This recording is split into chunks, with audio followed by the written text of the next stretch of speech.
Teletubbies!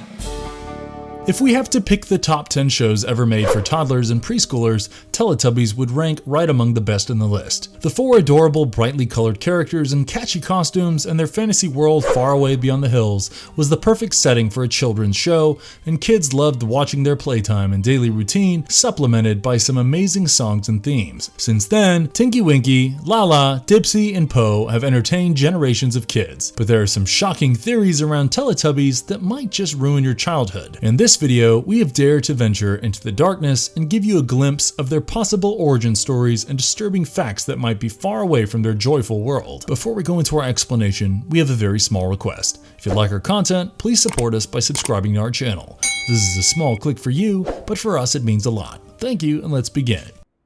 And these little Teletubbies had none. The most terrifying Teletubbies conspiracy theory. There are plenty of fan theories surrounding the show, but none are as haunting and disturbing as the story behind its inspiration. It is alleged that the show was inspired by real-life events in a mental institution in Bulgaria, and the reality was not as rosy as you see on the screen. The mental institution was nicknamed La La Land, and psychotic children were locked away in dark, dingy rooms to live out their days. Years of life without any human interaction turned them into mindless savages, and their sadistic caregivers did the bare minimum to ensure that they survived.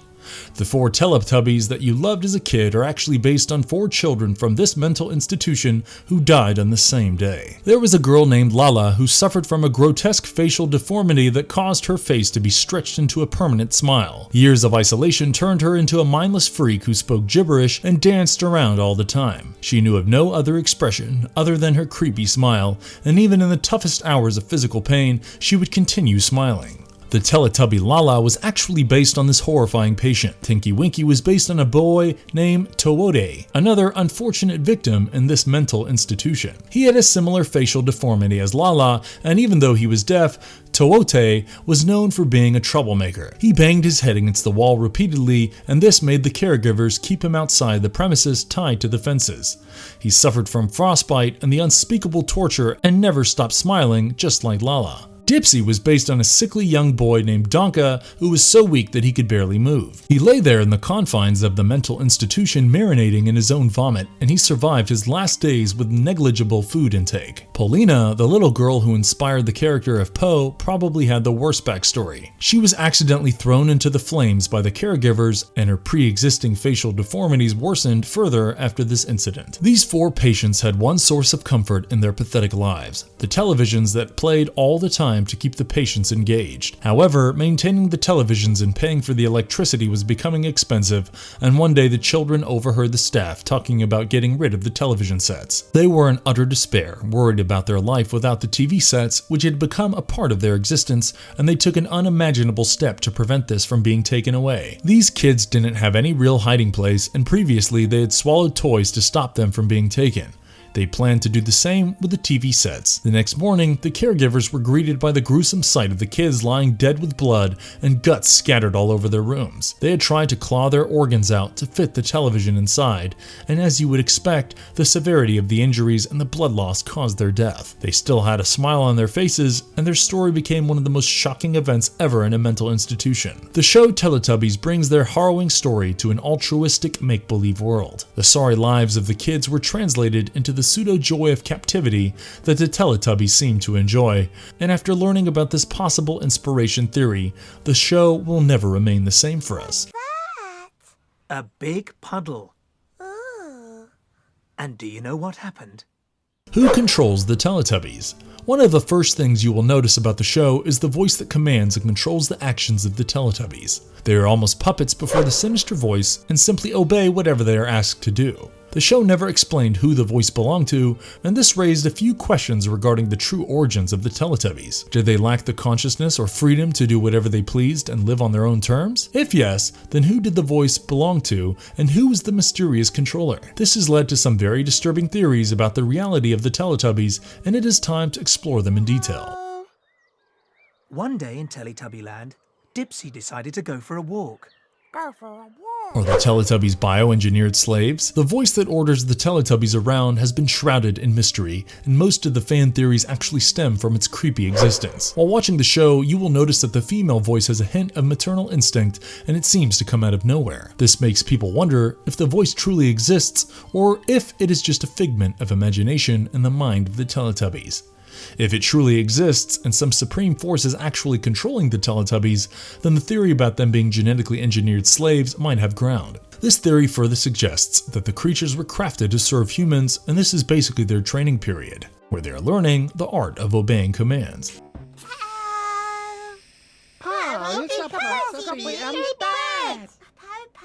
Are they aliens with a sinister plan? It doesn't require an expert to tell you that the Teletubbies don't exactly resemble earthly entities. They are bipedal and have an overall humanoid structure, but the basic human features are completely missing. This brings us to the next theory, which suggests that the Teletubbies could be a part of an unknown alien race. Now, there are two sides of the coin while you consider this theory. On one hand, you can imagine them to be aliens who mean no harm and simply intend to serve the humans one day. They could then be dubbed as the good guys who are just adapting themselves to the way of the real world. The other side of the story, however, is far more concerning. This theory suggests that the Teletubbies are here to conquer the planet, and this training process is only the early days of getting them there. What starts off as fun and games could soon turn into actions that threaten humanity, and your favorite childhood show might have shown you the first glimpses of cosmic horror without you ever knowing about it. Maybe the show was a subtle attempt to hint about the dangers of genetic manipulation, and the pseudo sense of joy that you see on the screen could actually be the sense of impending doom. While these can be dismissed as wild theories, some incidents in the show do raise a few eyebrows. The association of the Teletubbies with the pinwheel or the windmill-looking structure cannot have an easy explanation. Every time it starts spinning, the Teletubbies stop whatever they're doing and run towards it. All of them have television-like screens on their bellies, and one of them is chosen to project images of the real human world on the screen. This acts out like some eerie, unexplained ritual, and both their alien origins and them being genetically engineered slaves can be supported by this event. Either way, the Teletubbies are made aware of the real world, and the pinwheel is one more element kept there by the superior force to get them ready.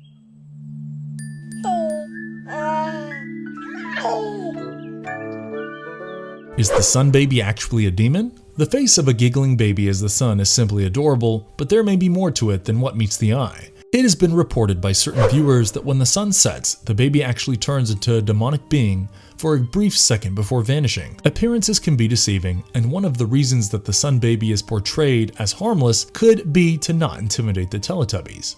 It could be their first real interaction with the human entity, and maybe the superior force is simply trying to familiarize them the whole time for some sinister plan. Another disturbing theory suggests that the Teletubbies are actually demon-worshipping cultists, and the sun baby is one of their shape-shifting deities. Their innocent acts of playing around are parts of the ritual to appease these deities, and this does bring a strange cloud of darkness over the happy world of Teletubbies painted by the creators.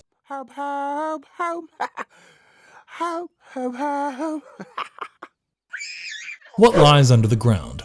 The land where the Teletubbies can be seen playing around has lots of undulations, and the vast terrain always gives you the vibe that there is a whole different world underneath.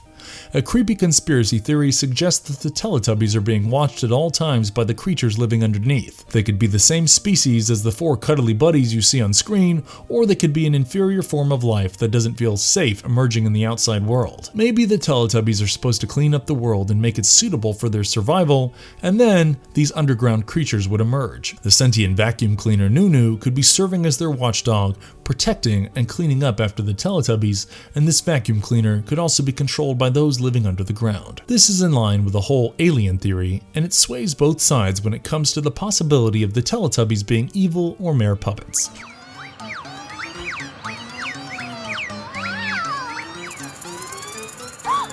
Could the Teletubbies reproduce? As a show intended for toddlers, you would think that Teletubbies would stay clear of subjects like reproduction.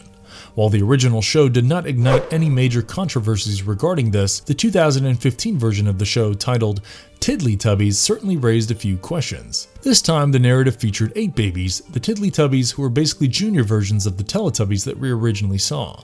It made people wonder if these were actually the offspring of the Teletubbies, and it was indeed a horrifying proposition. These babies looked adorable and were called Dada, Ba, Mimi, Ping, Nin, Ruru, Umbi Pumbi, and Dugly D. What was worth noticing was their colors, which looked like a cross between some of the original colors seen in the 4 original Teletubbies. Those watching the show were shocked by these developments, and as unfortunate fans who experienced the original, we simply cannot imagine how the 4 cuddly characters did the ugly.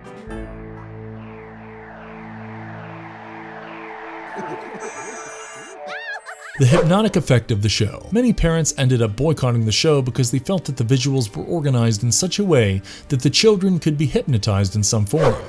The constant presence of the rotating windmills, the repeated chant, "Time for Teletubbies," and even some of the hymns and chorus that the Teletubbies joined in seemed to have a hypnotic effect. Shows obviously tried to ensure that the audience is glued to their seats, but Teletubbies allegedly took things to a whole new level. There is a theory that there was a constant attempt to brainwash the children who would sit before the television sets, dazed and terribly influenced by the antics of the costume beings. Some even believe that the program was a government-aided attempt to get the children addicted to junk food for the profits of the big corporations. The Tubby Custard resembled many things, and some compared it to the artificial burger patties that could be found in the franchise burger joints. On this note, let us explore further into the ideas behind the Tubby Custard. Poe couldn't make the Tubby Custard machine work. Was the Tubby Custard some kind of drug? If you watched Teletubbies as a kid, you have surely drooled for the Tubby Custard. This delicious looking snack was actually a combination of red and yellow acrylic paint with mashed potatoes, which made it look so appealing. However, there are some concerning theories around the Tubby Custard as well. Firstly, we cannot help but wonder who prepared these meals for the Teletubbies every single day. If they had an insane stock of Tubby Custard, that would also mean that the 4 were sent out in this world by some superior power that wanted them to survive and be well fed. This brings us back to the origin theories that we discussed above. Another disturbing fan theory suggests that the Tubby Custard was actually some drug that induced powerful hallucinations in the Teletubbies. This is in line with the idea that the real world of the Teletubbies was far from the perfect fairy tale land that we got to see on the show. They were simply hallucinating about the happy place the whole time, and their reality was probably some twisted, hellish living conditions.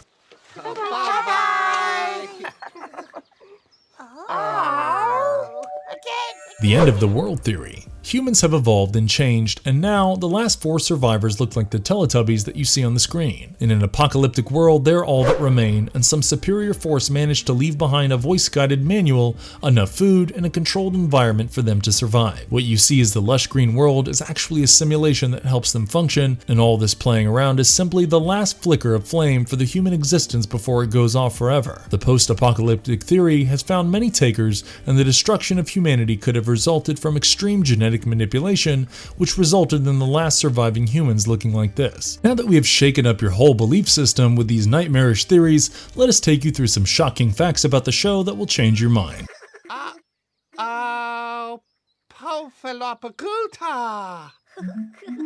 The Teletubbies were gigantic, and so were the rabbits. It never seemed like that in the show, but the Teletubbies are actually much larger than you can imagine. Tinky Winky was the tallest among them at almost 8 feet, and Lala and Dipsy were about 7 feet each. Even the smallest among them, Poe, stood at 6 feet, and it is simply the magic of perspective that masks their actual size on screen. The actors inside the costumes had to be extra careful to avoid any kind of carbon dioxide buildup, and the filming process required regular breaks. Besides, the actors also got hidden seats inside the costumes so that they could get some rest even in the middle of filming. In order to keep up with the proportion, even the rabbits that you see on the show are quite gigantic. Flemish giant rabbits were considered for the part, and these rabbits mated so frequently that the takes often got interrupted to avoid scarring the children for life. It isn't so comforting to learn that the giant Teletubbies could actually kill someone, is it? Sat on a tuffet, eating her curds and whey. Look at me, Lala. Tap it.